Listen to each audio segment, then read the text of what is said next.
नमस्कार, आप देख रहे हैं दूरदर्शन किसान कृषि दर्शन कार्यक्रम में। स्वागत है आप सभी का। मैं हूं आदिति शर्मा।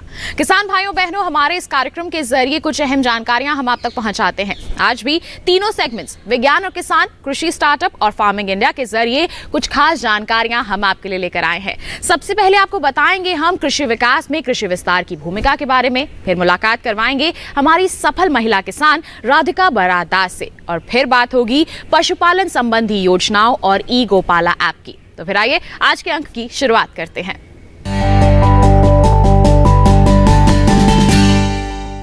आइए कार्यक्रम का आगाज करते हैं हमारी पहले सेगमेंट विज्ञान और किसान के साथ।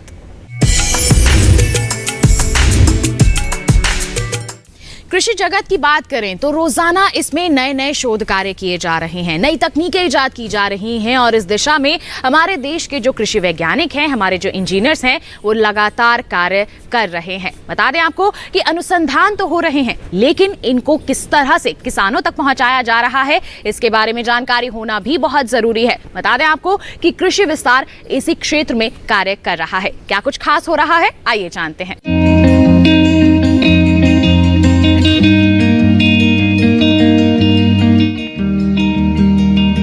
हमारे वैज्ञानिक कृषि को बेहतर बनाने के लिए नए नए अनुसंधान कर रहे हैं। नई नई मशीनें सामने आ रही है और खेती के नए नए तरीके इजाद किए जा रहे हैं। लेकिन इनका फायदा तभी है जब किसानों को इन सब की जानकारी हो। जानकारी देने का ये काम विस्तार संभाग ही करता है। विस्तार की भूमिका सिर्फ वैज्ञानिक अनुसंधानों तक ही सीमित नहीं है, बल्कि केंद्र और राज्य सरकारों की ओर से चल रही योजनाओं की जानकारी भी किसानों तक पहुंचाना भी इसी का काम है। इसी तरह कृषि के साथ पशुपालन से जुड़े अनुसंधान, तकनीक और योजनाएं भी विस्तार के माध्यम से ही किसानों तक पहुंच रही है। देश भर में 75 के करीब कृषि विश्वविद्यालय हैं और भारतीय कृषि अनुसंधान परिषद के भी 100 के आसपास संस्थान हैं। ये सभी विस्तार के कार्यक्रम चला रहे हैं। इनके अलावा स्वयंसेवी संस्थाएं, किसान संगठन, लागत सामग्री बनाने वाले या कृषि उपकरण तैयार करने वाली कंपनियां भी विस्तार कार्यक्रम चला रही है। किसानों तक ये जानकारी पहुंचाने के लिए विस्तार संभाग अलग अलग तरह के चैनलों का इस्तेमाल करता है। इसमें समाचार पत्र पत्रिकाएं हो सकती हैं, टीवी चैनल हो सकते हैं या फिर रेडियो हो सकता है। देश भर में फैला 700 से ज्यादा कृषि विज्ञान केंद्रों का नेटवर्क भी इसी काम में लगा है।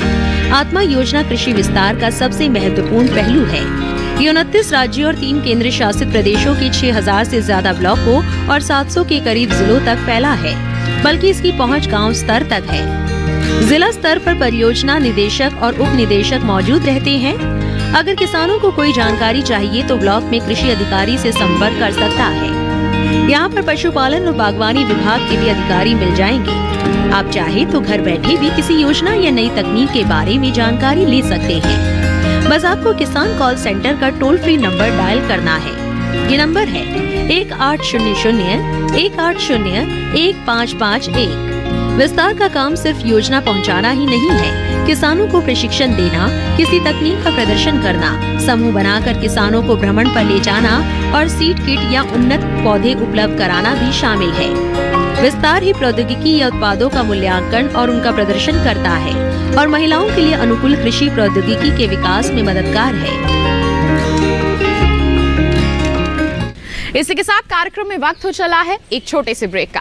आप कहीं मत जाइए, हम ब्रेक के बाद आपको दिखाएंगे हमारा अगला सेगमेंट कृषि स्टार्टअप। बने रहिए दूरदर्शन किसान पर, देखते रहिए हमारा कार्यक्रम कृषि दर्शन।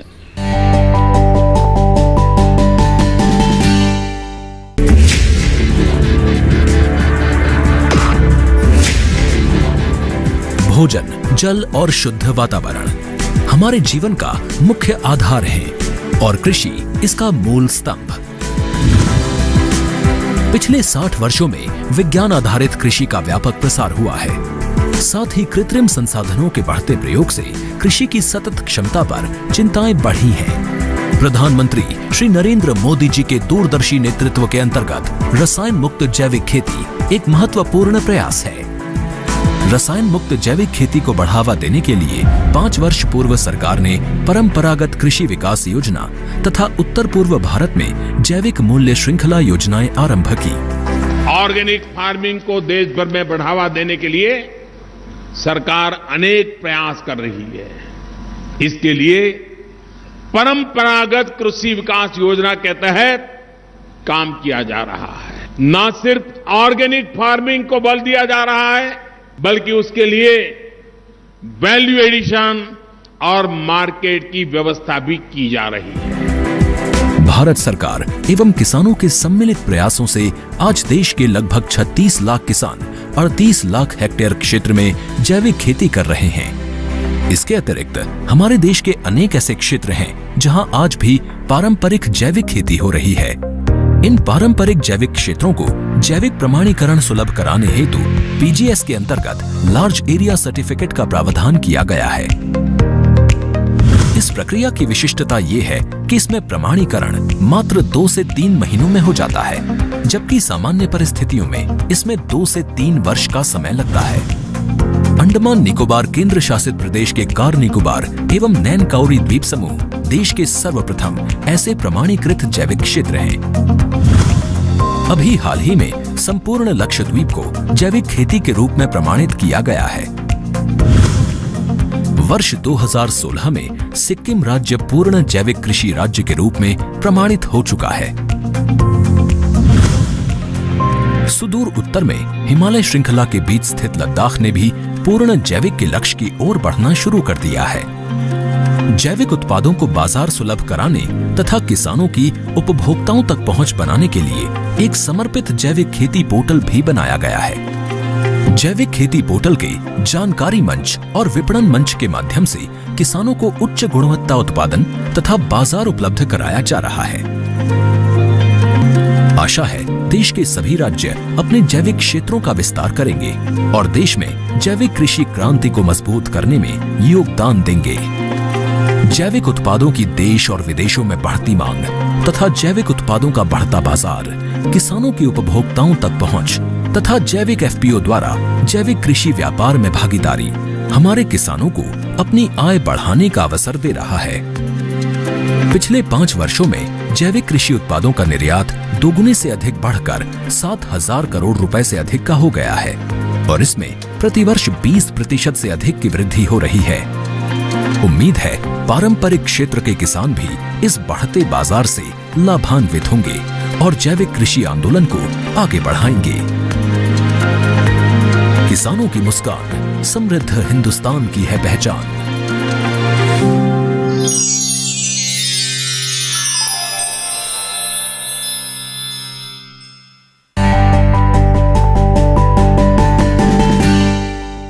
ब्रेक के बाद दूरदर्शन किसान के कार्यक्रम कृषि दर्शन में आप सभी का फिर से स्वागत है। अब कार्यक्रम में वक्त है कृषि स्टार्टअप सेगमेंट का। हमारे देश की बात करें तो लगभग हर क्षेत्र में महिलाएं, पशुपालन का क्षेत्र हो या फिर कृषि का क्षेत्र हो, अपना अहम योगदान दे रही हैं। आज के हमारे सेगमेंट में एक ऐसी ही सफल महिला किसान से हम आपकी मुलाकात करवाने वाले हैं, जिनका नाम है राधिका बरादास। क्या है इनकी सफलता की दास्तान, आइए जानते हैं।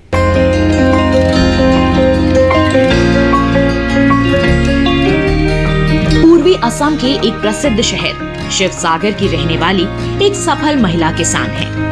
वैसे तो राधिका की रुचि चित्रकारी में थी और वो पहले बड़े चाव से चित्रकारी करती थी। शादी के बाद वे अपने परिवार के साथ बड़ी खुशहाली से घर चला रही थी। सब कुछ अच्छा चल रहा था, किंतु पति का व्यापार अचानक ठप पड़ जाने के कारण उन्हें और उनके परिवार को कई परेशानियों का सामना करना पड़ा।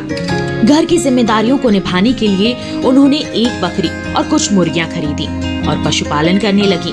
वर्तमान में इनके पास लगभग 200 बकरियां हैं। बकरी पालन करने से पहले राधिका चित्रकारी करती थी, जिससे उनके परिवार का पालन पोषण ठीक से नहीं हो पा रहा था। राधिका हौसला न हारते हुए पशुपालन से जुड़ी और अच्छी आमदनी अर्जित करने लगी। समाज की परवाह किए बिना वे अपने पति और परिवार के लिए पशुपालन के क्षेत्र में आगे बढ़ती रहीं।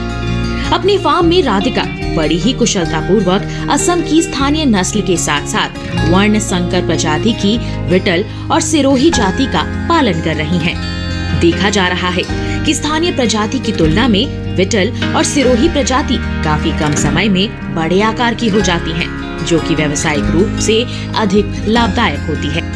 इनके फार्म में उन्नत तरीके से ब्रीडिंग भी कराई जाती है। पशुओं की देखभाल की बात करें तो फार्म के काम में राधिका के पति और उनके 12 वर्ष के बेटे पशुओं की उचित देखभाल करते हैं, चाहे खान पान हो, साफ सफाई हो या फिर बकरियों का टीकाकरण। राधिका को उनके परिवार से मिले सहयोग से काफी लाभ मिला। इनके फार्म में स्थानीय मुर्गियों के साथ साथ उच्च नस्ल की कड़कनाथ मुर्गियां भी शामिल हैं। असम में बतख की मांग भी काफी ज्यादा है, इसलिए इनके फार्म में विभिन्न प्रकार के बतख की प्रजातियां देखी जा सकती हैं। क्विल पक्षी का अंडा मानव स्वास्थ्य के लिए बेहद लाभकारी होने के कारण हमेशा मांग में बना रहता है। यही कारण है कि राधिका ने क्विल पक्षी को भी अपने फार्म में शामिल किया है। इनके फार्म में आधुनिक इंक्यूबेटर का इस्तेमाल भी उचित तरीकों से किया जा रहा है। वर्ष 2020 में राधिका ने बकरी पालन पर प्रशिक्षण भी लिया है। इन्होंने बताया कि सरकार द्वारा इन्हें कई सुविधाएं भी मिली हैं और इनके फार्म में पल रहे पशुओं का टीकाकरण भी सरकार द्वारा कराया गया है। वेटनरी डिपार्टमेंट से इन्हें कई तरह से मदद मिली है। राधिका ने पशुपालन के अलावा अपने घर के छत पर एक किचन गार्डन का निर्माण भी कराया है, जिसमें वे मौसम के अनुसार सब्जियां उगाती हैं। ध्यान देने वाली बात यह है कि राधिका इन सब्जियों में केवल जैविक खाद का ही इस्तेमाल करती हैं। इनके फार्म में पशुओं और पक्षियों के मल तथा अन्य जैविक कचरे को जैविक खाद में तब्दील किया जाता है। राधिका का मानना है कि महिलाओं को घर के काम काज के अलावा अपने परिवार और देश के लिए कृषि और पशुपालन से जुड़ना चाहिए। राधिका अपनी कड़ी मेहनत और लगन से आत्मनिर्भर बनी है और अन्य महिला किसानों को भी अच्छी प्रेरणा दे रही हैं। इसी के साथ कार्यक्रम में वक्त हो चला है एक और छोटे से ब्रेक का। आप कहीं मत जाइए, ब्रेक के बाद हम आपको दिखाएंगे हमारा अगला सेगमेंट फार्मिंग इंडिया। बने रहिए दूरदर्शन किसान पर, देखते रहिए हमारा कार्यक्रम कृषि दर्शन।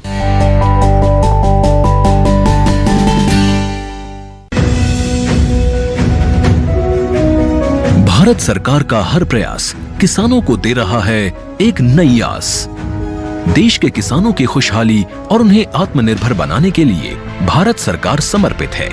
प्रधानमंत्री श्री नरेंद्र मोदी जी के नेतृत्व में कृषि क्षेत्र में किए गए निरंतर प्रयासों के फलस्वरूप देश खाद्यान्न व बागवानी के क्षेत्र में आत्मनिर्भर हो चुका है और देश में दलहन का उत्पादन भी बढ़ा है। इसी तरह भारत सरकार ने खाद्य तेलों के उत्पादन को बढ़ाने के भी अनेक प्रयास किए हैं। इसी क्रम को आगे बढ़ाते हुए माननीय प्रधानमंत्री श्री नरेंद्र मोदी जी के नेतृत्व में भारत सरकार ने दूरदर्शी निर्णय लेते हुए राष्ट्रीय खाद्य तेल मिशन ऑयल पाम की शुरुआत की है। इस मिशन से देश भर के किसानों को बहुत लाभ मिलेगा। कृषि के पूंजी निवेश में वृद्धि होगी, खाद्य तेल आयात पर देश की निर्भरता कम होगी और रोजगार के नए अवसर पैदा होंगे।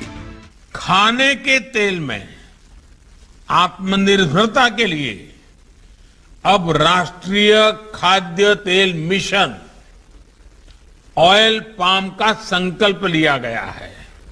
इससे किसानों को तो सीधा लाभ होगा ही, गरीब और मध्यम वर्ग के परिवारों को सस्ता और अच्छी क्वालिटी का तेल भी मिलेगा। यही नहीं, ये मिशन बड़े स्तर पर रोजगार का निर्माण करेगा। इस मिशन के अंतर्गत ऑयल पाम का रकबा और पैदावार बढ़ाने पर जोर देने के लिए सरकार ने 11,000 करोड़ रुपए से अधिक की सहायता राशि निर्धारित की है। मिशन के तहत सरकार ने ऑयल पाम की खेती के लिए रोपण आदि की सहायता में बढ़ोतरी करते हुए पहले मिलने वाले 12,000 रुपए प्रति हेक्टेयर को बढ़ाकर 29,000 रुपए प्रति हेक्टेयर तक कर दिया है। ऑयल पाम के पुराने बागों के पुनरुद्धार के लिए 250 रुपए प्रति पौधा के हिसाब से विशेष सहायता दी जा रही है। पौधारोपण सामग्री की कमी दूर करने और बीजों की पैदावार करने वाले बागों को भी सहायता दी जाएगी। इसके तहत 15 हेक्टेयर ऑयल पाम उद्यान के लिए 80 लाख रुपए तक की सहायता राशि दी जाएगी। इसके अलावा नर्सरी विकास के लिए 40 लाख रुपए तक तय किए गए हैं। पूर्वोत्तर और अंडमान राज्यों के लिए विशेष सहायता का भी प्रावधान है। ऑयल पाम के किसान ताजे फलों के गुच्छे यानी FFB का उत्पादन करते हैं, जिनकी वर्तमान में कीमतें अंतर्राष्ट्रीय मूल्यों में उतार चढ़ाव के आधार पर तय होती हैं। पहली बार केंद्र सरकार ताजे फलों के गुच्छे की कीमत के लिए किसानों को आश्वासन दे रही है। ये व्यवहार्यता मूल्य यानी VP कहलाएगा, यानी किसानों को कोई घाटा नहीं होने दिया जाएगा। व्यवहार्यता मूल्य VP तय करने की शुरुआत 1 नवंबर से होगी और अगले वर्ष 31 अक्टूबर तक जारी रहेगी। इसे ऑयल पाम वर्ष कहा जाएगा। इस योजना के तहत वर्ष 2025-26 तक ऑयल पाम का रकबा 6.5 लाख हेक्टेयर सृजित करने और कच्चे ऑयल पाम की पैदावार वर्ष 2025-26 तक 11.20 लाख टन पहुंचाने का लक्ष्य निर्धारित किया गया है। सरकार के इस महत्वपूर्ण निर्णय से देश में ऑयल पाम की खेती करने वाले किसानों में विश्वास पैदा होगा और वे खेती का रकबा बढ़ाएंगे। इस तरह पाम ऑयल का उत्पादन भी बढ़ेगा, जिससे किसानों की आय बढ़ेगी और ग्रामीण अर्थव्यवस्था भी सुदृढ़ होगी।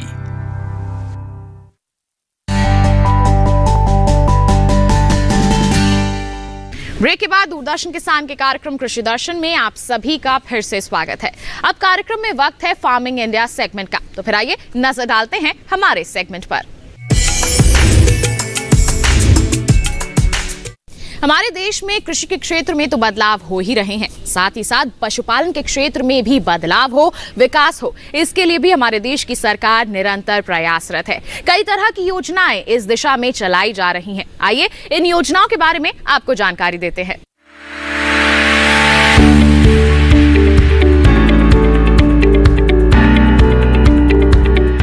सरकार पशुपालन को बढ़ावा दे रही है। इससे न सिर्फ डेयरी उद्योग को गति मिल रही है, बल्कि पशुपालन और डेयरी क्षेत्र में काम करने वाले किसानों को स्वरोजगार भी मिल रहा है। सरकार की ओर से इस दिशा में कई महत्वपूर्ण योजनाएं व कार्यक्रम भी चलाए जा रहे हैं। इन्हीं में से एक है राष्ट्रीय गोकुल मिशन। इस योजना की शुरुआत केंद्र सरकार ने 2014 में की थी। इस मिशन के तहत सरकार देसी नस्ल के दुधारू पशुओं को बढ़ावा देकर दूध के उत्पादन को बढ़ाना चाहती है। इस योजना का उद्देश्य दुधारू पशुओं की स्वदेशी नस्लों का विकास और संरक्षण करना है। साथ ही इस योजना का मकसद इन पशुओं में होने वाली बीमारियों को रोकना भी है। इसके तहत स्वदेशी गायों के संरक्षण और नस्लों के विकास को वैज्ञानिक तरीके से प्रोत्साहित किया जा रहा है। इस मिशन के लिए राष्ट्रीय पशु प्रजनन एवं डेयरी विकास कार्यक्रम को केंद्र में रखा गया है। साहिवाल, राठी, थारपारकर, रेड सिंधी और अन्य कुलीन स्वदेशी नस्लों के जरिए बाकी नस्लों को उन्नत बनाने का काम भी किया जा रहा है। इसके अलावा सरकार ने राष्ट्रीय पशु रोग नियंत्रण कार्यक्रम भी शुरू किया है। इस योजना का मकसद सभी मवेशियों, भैंसों, भेड़ों, बकरियों और सुअरों को पैर और मुंह के रोग व ब्रुसेलोसिस से बचाव के लिए उन्हें FMD का टीका देना है। आत्मनिर्भर भारत अभियान प्रोत्साहन पैकेज के हिस्से के रूप में सरकार ने 15,000 करोड़ रुपए का पशुपालन अवसंरचना विकास निधि बनाया है। इसके जरिए डेयरी प्रसंस्करण और वैल्यू एडिशन इंफ्रास्ट्रक्चर के निर्माण, मांस के प्रसंस्करण और वैल्यू एडिशन इंफ्रास्ट्रक्चर निर्माण, पशुओं के लिए चारा उत्पादन संयंत्र बनाने के लिए निवेश करने वाले निजी उद्यमियों, निजी कंपनियों, MSME और FPO सहित MSME को प्रोत्साहित किया जा रहा है। वहीं राष्ट्रीय पशुधन मिशन के तहत चारा संबंधी समस्या का निराकरण किया जा रहा है। कुल मिलाकर इस समय पशुपालन से जुड़ी कई ऐसी योजनाएं चल रही हैं, जिनका लाभ उठाकर पशुपालक किसान अपनी आमदनी को दोगुना कर सकते हैं। हमारे देश के पशुपालक भी सशक्त हों और घर बैठे बैठे ही वो जानकारियां हासिल कर सके पशुपालन के क्षेत्र से जुड़ी। इसके लिए कई तरह की मोबाइल ऐप्स यहाँ पर विकसित की गई हैं। उन्हीं में से एक मोबाइल ऐप है ई-गोपाला मोबाइल ऐप। क्या कुछ खास जानकारियां इसमें समाहित हैं, आइए बताते हैं आपको। हमारे देश की आबादी का एक बड़ा हिस्सा पशुपालन से जुड़ा है। भारत के ग्रामीण इलाकों में भी आमदनी का बड़ा हिस्सा भी पशुपालन से ही आता है। यही कारण है कि गाँव में पशुओं को पशुधन कहा जाता है। देश में पशुपालन को बढ़ावा देने के लिए प्रधानमंत्री नरेंद्र मोदी की नेतृत्व वाली सरकार ने कई अहम कदम उठाए हैं।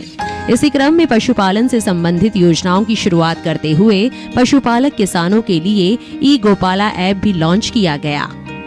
इस मोबाइल ऐप के जरिए पशुपालक और किसान अपने फोन पर ही पशुपालन और डेयरी व्यवसाय से संबंधित तकनीकी जानकारियां हासिल कर सकते हैं। ये एक ऐसा डिजिटल माध्यम है जिससे पशुपालकों को उन्नत पशुधन को चुनने में आसानी होगी। उनको बिचौलियों से मुक्ति मिलेगी। ये ऐप पशुपालकों को पशु उत्पादकता से लेकर उसके स्वास्थ्य और आहार से जुड़ी तमाम जानकारियां प्रदान करेगा। पशुओं की अच्छी नस्ल के साथ उनकी देखरेख और उसको लेकर सही वैज्ञानिक जानकारियां इस ऐप के जरिए हासिल कर पाएंगे। तो किसान भाइयों बहनों, ये था हमारा आज का कार्यक्रम कृषि दर्शन। एक विशेष जानकारी आपको दे दें, हमारा ये कार्यक्रम आप दोबारा देखना चाहते हैं तो टीवी स्क्रीन पर दिखाए जा रहे QR कोड को स्कैन कीजिए, सीधा पहुंच जाएंगे हमारे YouTube चैनल पर और आप दोबारा ये कार्यक्रम देखकर कृषि जगत और पशुपालन से जुड़ी अहम जानकारियां हासिल कर सकते हैं। साथ ही आपको बता दें, आप हमसे जुड़ना चाहते हैं तो आप हमें ईमेल कर सकते हैं। ईमेल आईडी है हमारी krishidarshan@gmail.com। साथ ही हमारा पता भी आप नोट कर लीजिए। हमारा पता है कृषि दर्शन, कमरा number 59A, CPC Doordarshan, Khelgaon, नई दिल्ली 110049। तो बस आज के लिए इतना ही। अगले अंक में होगी मुलाकात, तब तक के लिए दीजिए इजाजत। बने रहिए दूरदर्शन किसान पर। नमस्कार।